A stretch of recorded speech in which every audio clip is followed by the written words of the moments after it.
channel, guys, Cryptic TMG, and this time we're going to be doing another full setup video. Going to be using the Audi at Silverstone, and instead of picking the 24-hour one, which I normally use this one. I've got loads of setups for this one. I'm actually going to use the other Audi. I've only got, I think, one or so set up. I've only used it once, I think. So I'm going to use this Audi instead.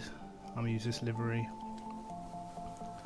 And yeah, we're going to see what we can do around Silverstone, set the car up from scratch and see how quick we can get it. Already we've got a 20.8 in the Renault RS01, we've got a 201.3 in the Z4, and we've got like a 201.8 in the Ferrari. But that's a pretty awful lap, and I'm sure I could probably match the Z4 or beat the Z4 in the Ferrari. But yeah, we're going to try the Audi R8, and I would have done it in practice mode, but I just feel it just saves time for me having to drive all the way around the track. Every time I want to reset to pits, I can just sort of reset and then just stop for the last corner. So let's see how it goes. Instead, normally when you do full setup, you kind of want to see how the car feels after 5-6 laps, after everything's warmed up, brakes are warmed up, tires warmed up. But obviously in time trial, everything's warmed up from the get-go, so you sort of a quicker way of just judging, see how consistent the car can be, see how quick we can make the car as well. So as I said, I think we got the one set up, but we're gonna reset to default,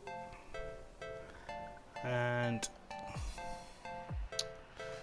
so this is what default looks like at the moment. So let's get rid of the radiator for now. Put the fuel down to 0. Now with this car you can sort of change the final drive, but I always think it's best to run your final drive on 3.5. It's a little bit less wheel spin. It just seems to be a little bit smoother getting on throttle. Also, for some reason the car always reacts better over the bumps when the final drive is at a little bit higher, so that's the reason why I use final drive 3.5 instead of the other one.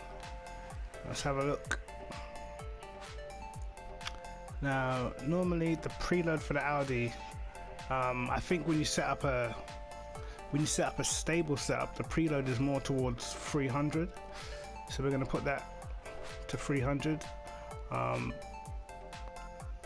Obviously the setup for this car is exactly the same as the endurance 24-hour Audi R8, so there is no difference between the two cars. So yeah, I quite often, me personally, I like to get rid of the toe. I just think it's just quicker without it personally. And we'll get into the other changes that we normally make. I pretty much have an idea what I'd want to do to the car already, but just for the sake of showing you guys, I'm not going to touch too much straight away. I will reduce the brake pressure though, and I will put the brake balance up to about 60, and let's knock the brake ducts down.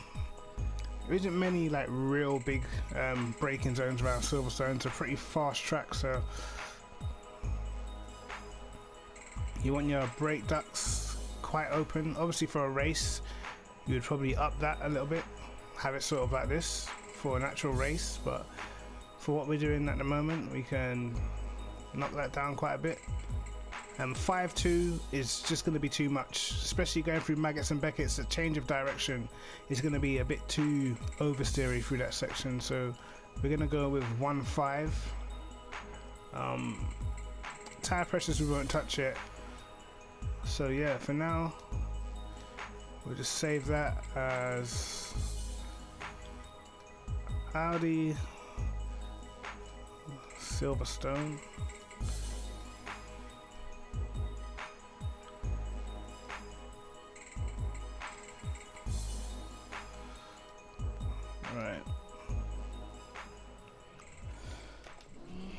Alright, so let's see how this car feels.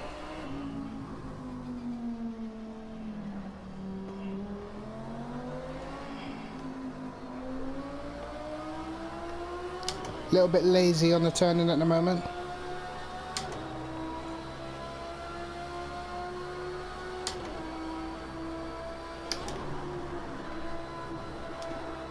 turned in too soon.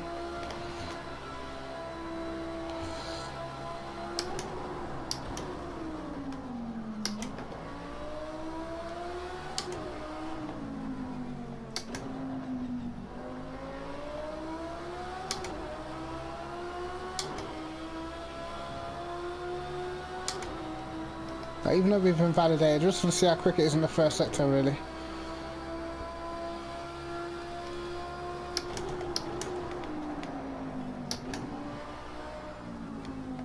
Alright. And about half a second off at the moment, but I mean, could have been a lot worse. We know that the Audi is not the fastest car down a straight line. I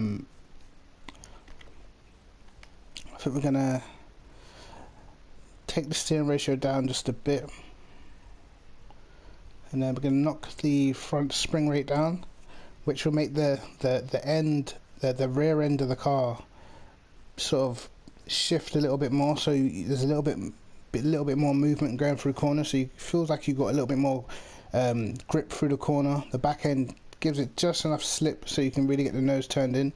Obviously if you go too drastic with it, then you will just slide into corners and stuff like that, but normally I have in the past whacked this all the way up and had the front on about 190, and it did feel quite good, but in races obviously I just used to end up dropping it, so I don't think going that drastic is the way, but we'll try this at the moment. Also we can up the anti-roll bar, the rear anti-roll bar a little bit as well, and I'm going to drop the front just to balance things out. Otherwise it sort of has a similar effect to the spring rate. The rear end will start coming around in you a little bit. I'm going to drop the rear camber a bit. And again, I think we'll get into the dampers a little bit later. But brake mapping, we're going to run at 6, because what I want to try is actually low downforce setup with this car. Normally I've always sort of stuck to high downforce in the Audi. It's just, for me personally, been faster, but I believe if you can get the car to turn in with lower downforce, obviously it's going to be quicker. So we're going to try that. We're going to up the power ramp so we get less wheel spin, because we're actually going to turn traction control off for the minute. I think a track like this, you don't really need traction control, and I just think it'll probably be faster without it. So let's see how the car feels now. And remember, we're going to turn traction control off. And obviously that's just personal preference. Obviously you're going to get a little bit more movement out of the slow corners once you have turned traction control off. So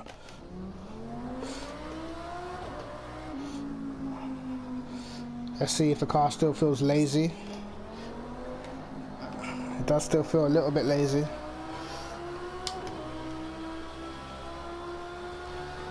I can feel the back wanting to come around a lot more already.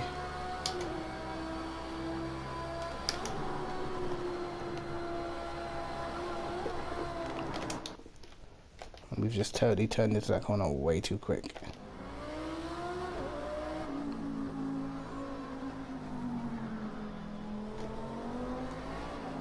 At the moment we're just going to build up sector by sector.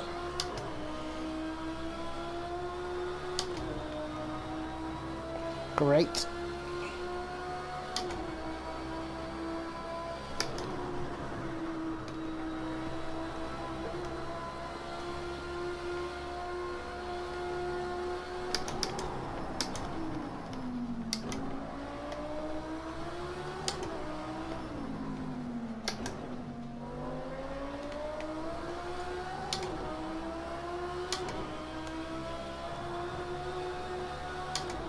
Definitely a little bit more loose.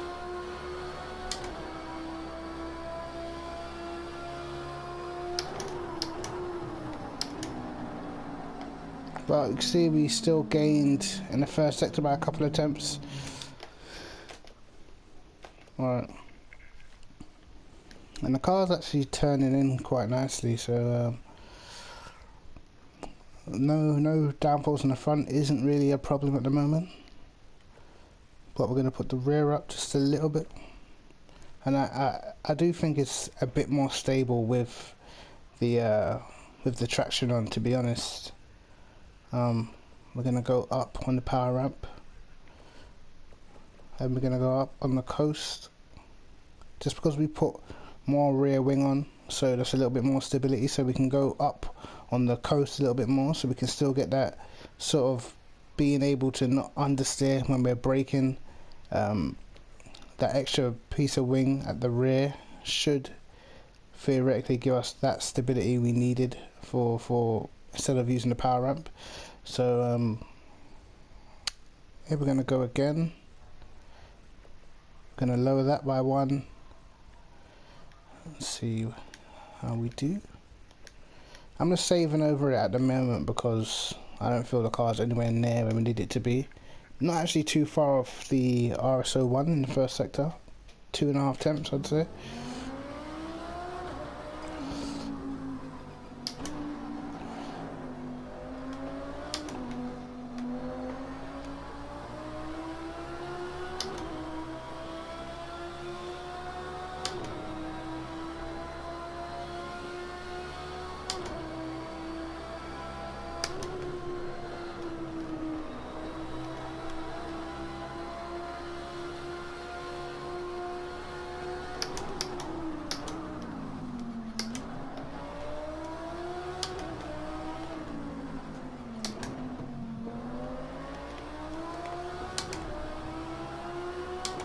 Much smoother. This should be a quicker first sector here.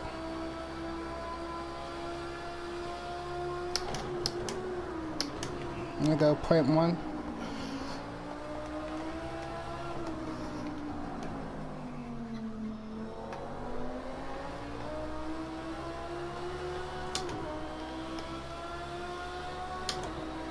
So far, not too bad.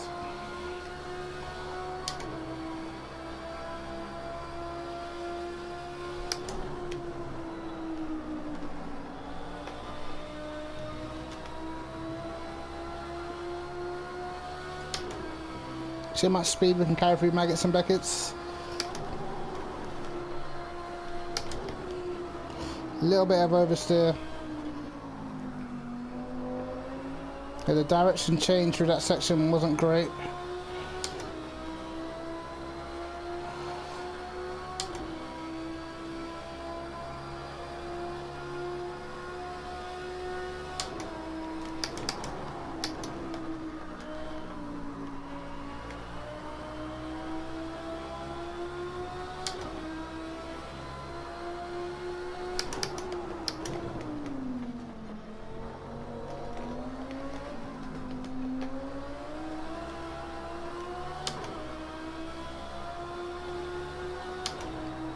Not too bad for the last few corners for the Audi,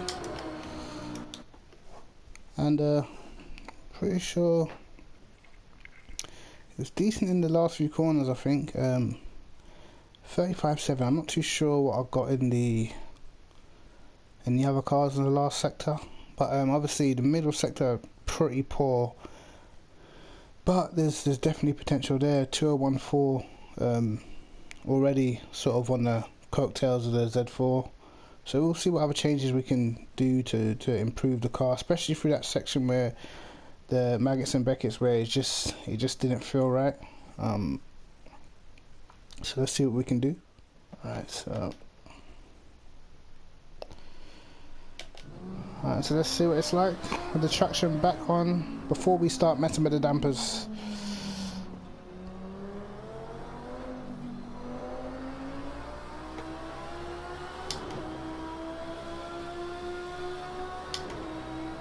Car does feel a little bit better with the traction on, not gonna lie.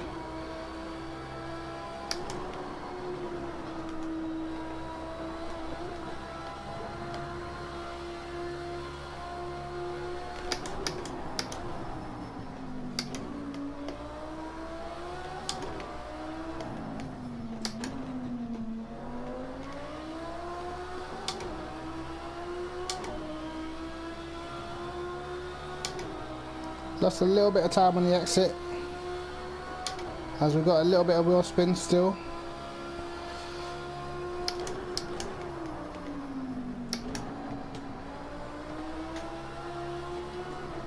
Wasn't really able to hold it against the apex then.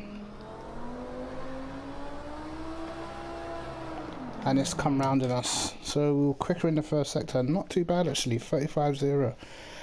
Alright, let's go back to the pitch for a second. And we can put the traction control down a little lower.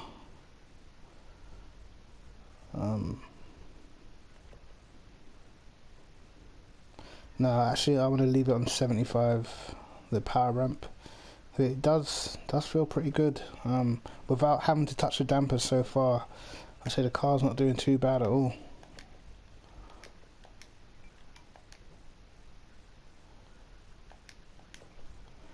Alright.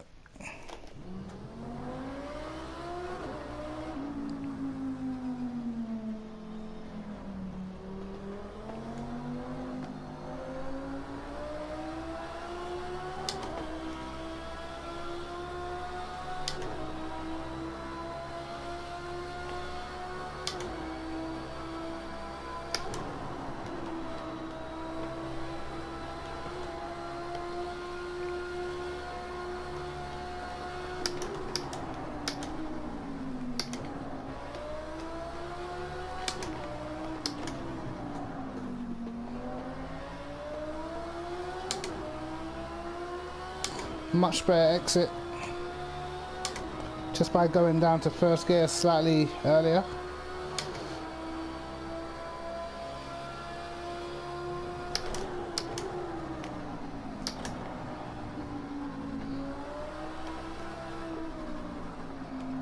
And again we got that sort of oversteer on exit.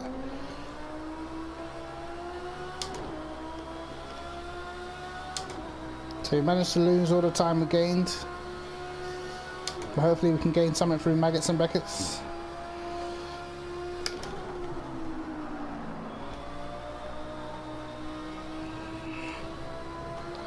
A little bit wide through cops.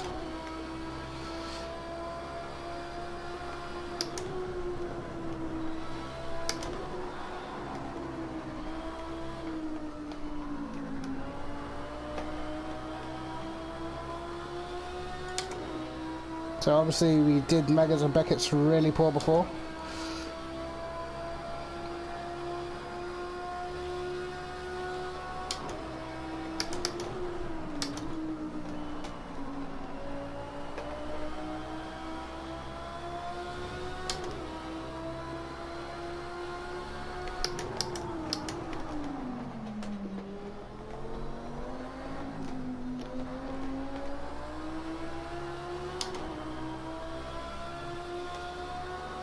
Again, not a great final few corners,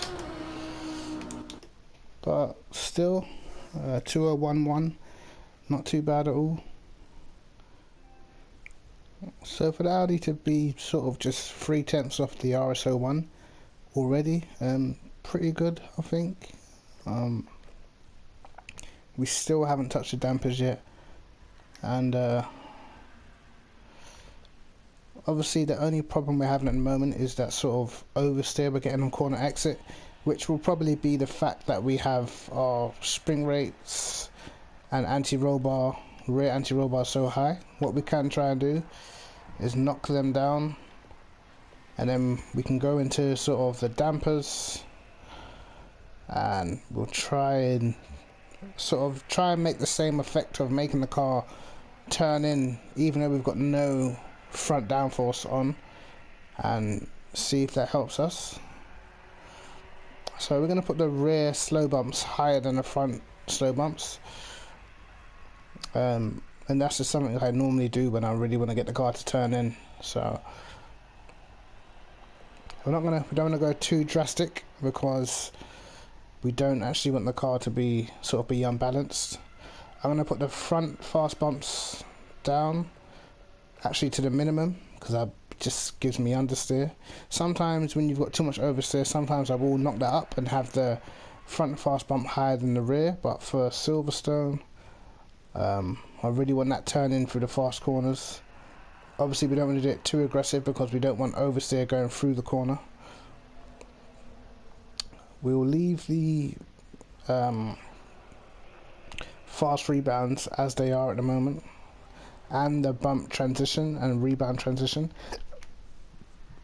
I could try putting the engine braking down to 5. We'll know pretty soon if it works, because as soon as we go into the last corner, the car should sort of snap if it can't handle how hard we're braking, and you don't really have the stability under braking. Then obviously you keep going up with the engine braking. But if the car, you don't have any problems while on the brakes and the car's stable, then you go as low as you can with the engine braking.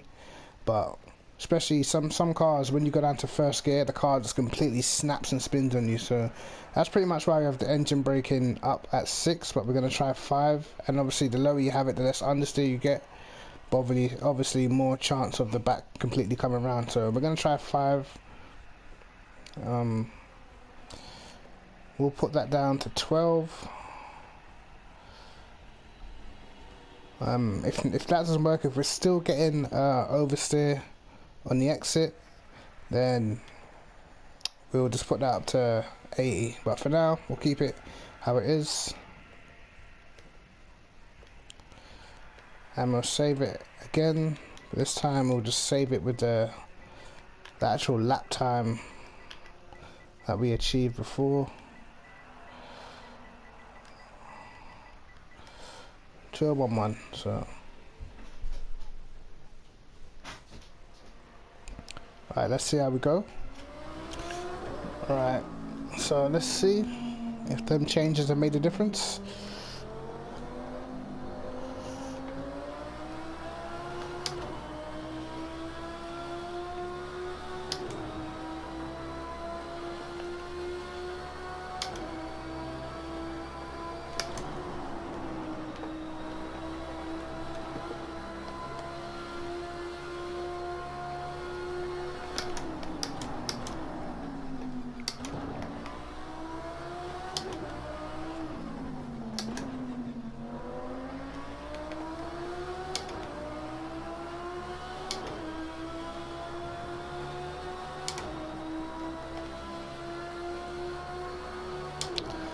Not too bad so far, about a 10th down.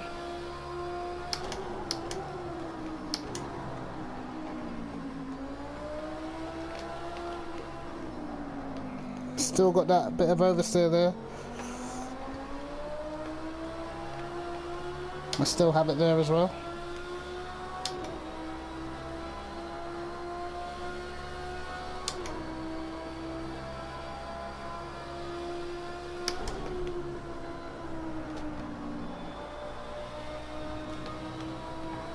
And we've been validated.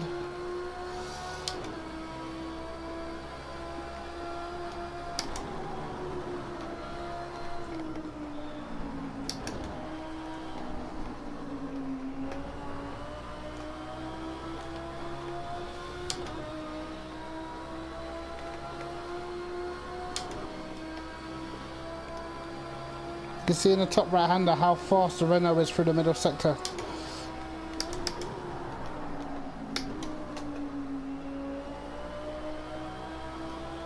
About half a second down at the moment on the RSO1 through the middle.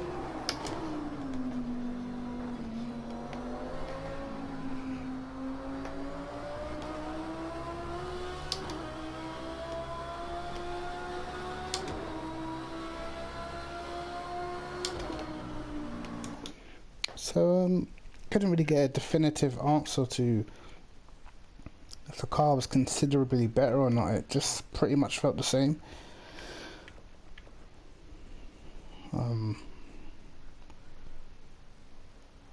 So I'll probably now say that we're just gonna have to up the power ramp, because we're just keep getting the oversteer on the exit. It's not going away. Put the traction back up, because that hasn't really changed anything. So we'll try again.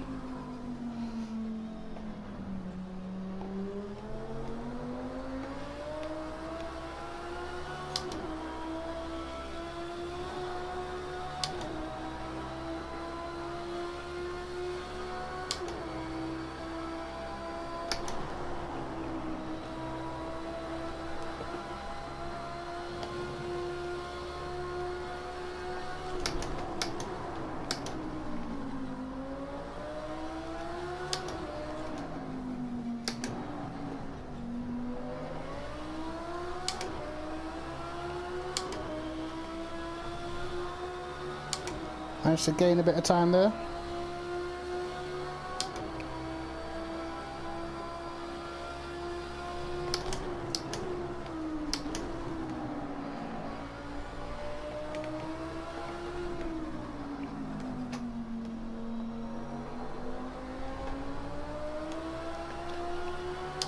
And there you see, oversteer on exit was gone.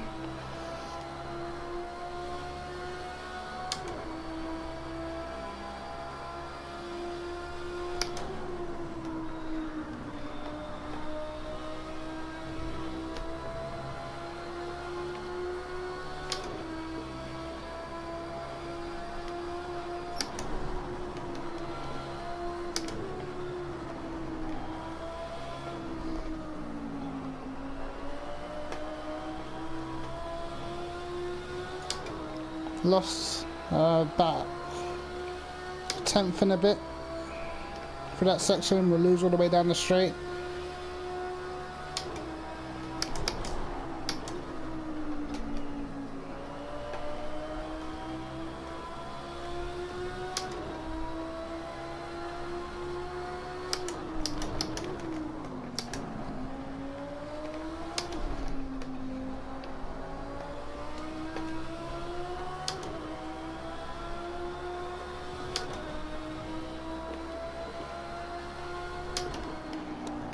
We threw away quite a bit of time there on that lap, but yeah, as you can see, it's definitely competitive.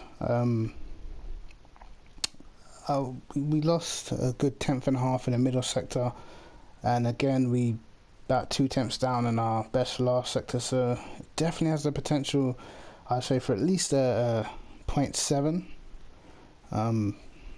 Car felt good.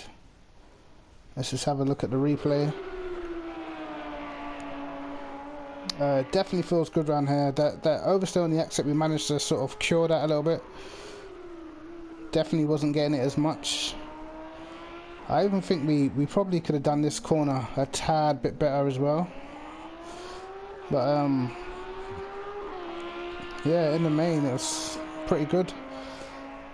Didn't take too long. I think that the Audi's one of them cars, it doesn't actually take too long to find the sweet spot. It just has tendencies to just snap at any given moment, which is sort of the reason why I haven't been racing with it as much, but probably still is one of my favorite GT3 cars to drive. Actually, incidentally, it's actually this car and probably the Lambo I enjoy driving the most, but again, the Lambo is sort of similar, has a tendency sort of to just snap out of nowhere. But yeah, we had a pretty good cops there. Maggins and Beckett's was good until we came to this last section where I stayed in the power just a little bit too long. You can see us understeering. I had to dab the brakes, and that's where we lost quite a lot of time, and obviously we lose time going all the way down the straight, so a little bit disappointing. But we definitely know the times there. We definitely know the car is competitive around here, even though it is a high-speed track. Really trying to focus on sort of running less downforce, but still having the turning and the stability of a higher downforce setup. You see here, we bring it out right to the edge of the circuit, sticks, and yeah, car feels pretty good. Can't really complain. I probably wouldn't change too much from what we've done so far. So 2 minute flat, or 2:01 flat, sorry. We could, for the purpose of time trial, we could actually put the pressures down a bit, just give us a little bit more grip, especially through the tight corners. We're really not using the rear brakes as much. A few corners, but obviously, as I said, if you was doing this for a race, the sort of changes you would make for a race, you definitely have your brake ducts more open. You may even want to put a tad more rear wing on, just to make the car secure. And obviously radiator opening depends on if you've got mechanical failures on or not. Obviously you'd be sort of depend on the track temperature, ambient temperature. Well, not really the track temperature, more the ambient temperature of how open or closed you'll have your radiator. But for time trial, we can obviously put it all the way down to 0. The power ramp does seem to work best on the higher up it is. Normally I have it around 75 in most of the cars, but for the Audi it looks as if sort of 80 to 90 is where you want it to be. The preload's fine. We're not really getting understeer. In fact, we're getting the right amount of understeer to make it stable. Sometimes if you don't have enough understeer, the car's just too willing to sort of turn from the rear before the front. And that's pretty much what we use the preload for, is to make sure the car's not too snappy in fast corners. So I keep the preload around 300 for this car. Viscous lock, I haven't touched this, and I'm probably not going to touch it because the car feels stable under braking. If it wasn't stable, you could go up on a viscous lock, but it's just going to give you more and more understeer. So yeah, I would say the car feels pretty good. It's just now about just getting the lapping that you need for qualifying or just the laps in a race. But the car's definitely feels stable. There's not many places on the track where you feel like, wow, I could drop it there at any moment. So as I said, there is few changes you can make to make it even more stable. If you was doing sort of a endurance race or whatever, you could sort of put your brake balance up by 1. Just things like that. But stuff like brake balance you can change while you're on the track, so that's not really a big issue. The general base of the car though I think is pretty good, but we will go out and try again. Let's put the brake ducts back down. I think it was like this, I think. Yeah, obviously the main difference when you're racing online or you're doing a league race or whatever is you're obviously not going to have the same amount of grip as you're going to have in time trial, unless the conditions are sort of in your favor. So bear that in mind. That's why I always say, like, just to make it a little bit more stable, maybe a little bit more rear wing, a little bit more front brake balance, because obviously the grip levels will differ slightly. I always find in this game that for some reason in a race the grip level just completely just disappears. There's a few theories on it. I think it's something to do with Live Track 3.0. Definitely, it's definitely something to do with that, in my opinion. But it is what it is. Same for everyone. But yeah, let's see what we can do.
as you can see there, we managed to pretty much destroy the lap we did in the Renault, so actually quite surprised by how fast the Audi was around here.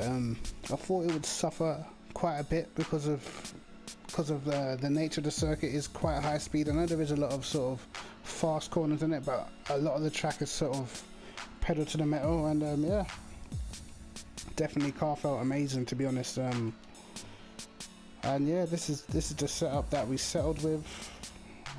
Didn't actually take us too long to sort of find this base. Obviously I made a setup for the Audi Endurance around Nürburgring, and the setup wasn't too dissimilar to what we have here in terms of the 04 wing, which is sort of, I'm just really discovering now the benefits of having sort of lower downforce on this game, because before I just felt like it just wasn't working as well. But yeah, we left the traction control at 16. To be honest, the traction isn't really an issue, it's just sort of the power ramp that we had too low, which was just giving us that wheel spin that was just not helping us at all. So yeah, setup feels good, car feels good. Obviously if you was sort of running a longer race, goes without saying, you're just going to put more fuel in the car. You probably put your radiator up depending on ambient temperatures. Also your brake ducts, you probably put them up as well, just for stability purposes. Maybe a bit more rear wing or a bit more front brake balance, and other than that I think you're good to go with this setup. Car feels good, very stable. I haven't had any issues under braking whatsoever, none. And before in the Audi, when I was AOR last season, when we did a little mini championship, I was definitely having problems under braking and car snapping under braking, but feels solid. But obviously I am doing this in time trial, so you know it may differ. But again, you can sort of lower the coast if you find that the car keeps snapping on you and stuff like that. But I really do feel the car feels pretty damn good, pretty stable. And I might try this setup online and see how the car goes online, just to give you sort of a better judgment on how the car feels in the near future. But other than that, the car's great. But yeah, if you want more full setup videos, obviously like and subscribe, hit the notification bell for more videos so be the first to be alerted. And yeah, it's Cryptic TMG, peace.